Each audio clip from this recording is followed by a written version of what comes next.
அனைவருக்கும் வணக்கம். நான் உங்கள் அறிவழகன். இன்றைக்கான வீடியோவில் நம்ம என்ன பார்க்க போகிறோம் அப்படின்னு பார்த்தீங்கன்னா, RC plane work shop conduct பண்ணி கொடுத்தோம். அரம் ஃபவுண்டேஷன்லேருந்து ஒரு 70 ஸ்டூடெண்ட்ஸை கூட்டிகிட்டு வந்திருந்தாங்க. அவங்களுக்கு எப்படி இந்த RC plane work shop conduct பண்ணோம் அப்படிங்கிறத பற்றியான ஒரு வீடியோ தான் இது. ஆல்ரெடி நம்ம நிறைய பேருக்கு வந்து பார்த்திங்கன்னா ஆர்சி பிளேன் ஒர்க் ஷாப் பண்ணி கொடுத்துட்ருக்குறோம்.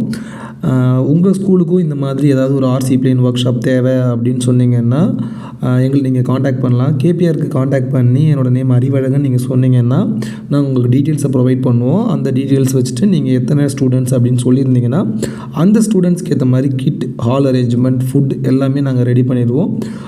தென் நீங்கள் வந்து டைரெக்டாக நீங்கள் உங்களுடைய டிரான்ஸ்போர்ட் யூஸ் பண்ணி நீங்கள் கேபிஆர் ரீச் பண்ணதுக்கு அப்புறம் உங்களுக்கு வந்து நாங்கள் வந்து அந்த ஒர்க் ஷாப்பை கம்ப்ளீட் பண்ணி கொடுப்போம்.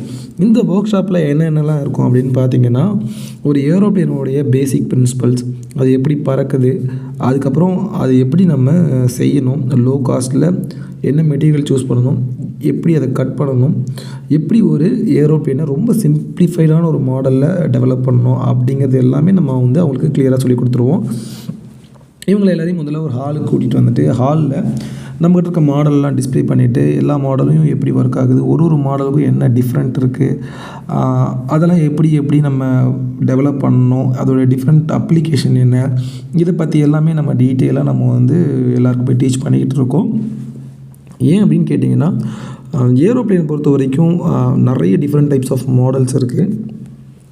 அந்த மாடலில் எது ரொம்ப சிம்பிளிஃபைடான மாடலோ அதை வந்து ஸ்டூடெண்ட்ஸ்க்கு புரிகிற மாதிரி நம்ம சொல்லிக் கொடுக்கறதுனால அவங்களால ஈஸியாக வந்து பார்த்திங்கன்னா அந்த மாடலை வந்து ரெப்ளிகேட் பண்ண முடியும். அதனால தான் நாங்கள் என்ன பண்ணியிருக்கோம்னு பார்த்திங்கன்னா, நிறைய மாடல்ஸ் இருந்தாலும் எங்கள்கிட்ட இருக்கிறதுல ஒர்க் ஷாப்புக்குன்னு ஒரு மாடல் வச்சுருக்கோம், டைஹெட்ரல் மாடல். அந்த மாடல் தான் நம்ம வந்து எப்பயுமே நம்ம வந்து ஸ்டூடெண்ட்ஸ்க்கு சொல்லிக் கொடுப்போம். இவங்க எல்லாருமே ரொம்ப சின்ன பசங்க, 6th ஸ்டாண்டர்ட் தான் படிப்பாங்க. ஆனாலுமே இவங்களுக்கும் அந்த கான்செப்ட் புரிகிற மாதிரி தான் நம்ம வந்து சொல்லி கொடுத்துட்ருக்கோம். ஸ்டார்டிங் ஃப்ரம் பேசிக்ஸ் லைக் கிராவிட்டினா என்ன, பெர்னாலிஸ் தியரம்னா என்ன அப்படின்ட்டு ரொம்ப பேசிக்கான விஷயத்தையுமே அவங்களுக்கு வந்து விஷுவலைஸ் பண்ணுற மாதிரி நம்ம சொல்லி கொடுத்துட்ருக்குறோம்.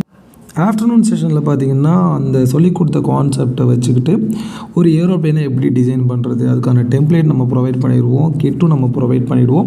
ஸ்டூடெண்ட்ஸ் வந்து நிறைய பேர் இருப்பாங்க. இந்த எங்களோட கிளப் வந்து ஏவியேஷன் அண்ட் ரோபாட்டிக்ஸ் கிளப்னு சொல்லிட்டு இருக்குது. அந்த கிளப்பில் வந்து நிறைய ஸ்டூடெண்ட்ஸ் இருக்காங்க. இவங்க எல்லாருமே வந்து கூட நின்று கைட் பண்ணுவாங்க. எப்படி வந்து கட் பண்ணணும், எப்படி வந்து நம்ம அதை ஒட்டணும் அப்படிங்கிறதெல்லாம் கம்ப்ளீட்டாக கைட் பண்ணுவாங்க. நாங்கள் கைட் பண்ணி முடிச்சதுக்கு அப்புறம் இந்த பிளேனெல்லாம் கொண்டு போயிட்டு கிரவுண்டில் ஒரு 4 பிளேனோ இல்லை 5 பிளேனோ எவ்வளோ முடியுதோ அவ்வளோ பிளேனையும் நம்ம வந்து ஃப்ளை பண்ணி காமிப்போம். ஒரு ஈவினிங் வந்து 5 o'clock அவங்கள வந்து நம்ம இங்கேருந்து வெக்கேட் பண்ணி நம்ம திரும்பி அனுப்பணும். அதுக்குள்ளே எவ்வளோ பிளேன்ஸை ஃப்ளை பண்ண முடியுமோ அவ்வளோ பிளேன்ஸை நம்ம ஃப்ளை பண்ணிடுவோம். இதில் ஹைலைட் பார்த்திங்கன்னா, இதுக்கு வந்து ஏஜ் வந்து ஒரு பெரிய விஷயமே கிடையாது. இப்போ ஏரோ மாடலிங் பண்ணணும் அப்படின்னா அவங்க வந்து ஒரு ஏரோநாட்டிக்கல் இன்ஜினியராக இருக்கணும் அப்படிங்கிறதெல்லாம் கிடையவே கிடையாது. ஒரு 6th ஸ்டாண்டர்ட் படிச்சிருந்தாலே போதும், அவங்களுக்குமே இந்த கான்செப்ட்ஸ் எல்லாமே ரொம்ப கிளியராக புரியும். இதை ஏன் நம்ம பண்ணுறோம் அப்படின்னு பார்த்திங்கன்னா, சின்ன வயசுலேயே அவங்களுக்கு வந்து ஒரு ஏரோப்ளேன் எப்படி பண்ணுறது, எப்படி ஒர்க் ஆகும் அப்படின்னு தெரிஞ்சுதுன்னா ஃப்யூச்சரில் அவங்க வந்து அவங்கள அப்டேட் பண்ணிக்கிறதுக்கு ரொம்பவே இது யூஸ்ஃபுல்லாக இருக்கும். அப்படிங்கிறதுக்காக தான் நாங்கள் வந்து இதை ரொம்ப நிறைய ஸ்கூலுக்கு ரீச் பண்ணணும் அப்படின்னு சொல்லிட்டு நம்ம பண்ணிகிட்ருக்கோம். இந்த வீடியோவை யாராவது பார்த்துட்டு இருந்தீங்கன்னா உங்கள் ஸ்கூல்ஸ்க்கு இந்த மாதிரி ஏதாவது ஒரு ஒர்க் ஷாப் கண்டக்ட் பண்ணணும் அப்படின்னு நினச்சிங்கன்னா நீங்கள் எங்களை காண்டாக்ட் பண்ணுங்கள். இந்த ஒர்க் ஷாப் வந்து 1 டேலே நம்ம பண்ணிடலாம்.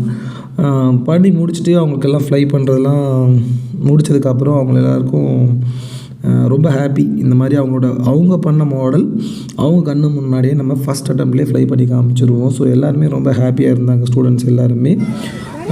இந்த மாதிரி உங்களுக்கும் ஏதாவது ஏரோப்ளேன் ஒர்க் ஷாப்ஸ் வேணும் அப்படின்னு நினச்சிங்கன்னா எங்களை காண்டாக்ட் பண்ணுங்கள். Not only aero modeling workshops, IoT, robotics அப்படின்னு சொல்லிட்டு டிஃப்ரெண்ட்டான ஒர்க் ஷாப்ஸும் நம்ம கண்டக்ட் பண்ணிகிட்ருக்கோம். அந்த மாதிரி உங்களுக்கு ஏதாவது ஒர்க் ஷாப் வேணும்னு சொன்னீங்கன்னா நாங்கள் வந்து இங்கேருந்து நாங்கள் பண்ணி கொடுத்துட்ருக்கோம். நெக்ஸ்ட் வீடியோவில் பார்த்திங்கன்னா நம்மளோட ஸ்டூடெண்ட்ஸ் ஏவியேஷன் அண்ட் ரோபாட்டிக்ஸ் கிளப்பில் இருக்க ஸ்டூடெண்ட்ஸை நம்ம அக்ரிடெக் எக்ஸ்போக்கு கூட்டிகிட்டு போனோம். கோயம்புத்தூரில் கொடிஷியாவில் இது நடந்துச்சு. அங்கே போயிட்டு நாங்கள் என்னென்னலாம் பார்த்தோம், எங்களுக்கு தெரிஞ்சதெல்லாம் என்னென்ன அப்படிங்கிறத நான் வீடியோவாக போடுறேன், பாருங்கள். உங்களிடமிருந்து விடைபெறுவது நான் உங்கள் அறிவழகன்.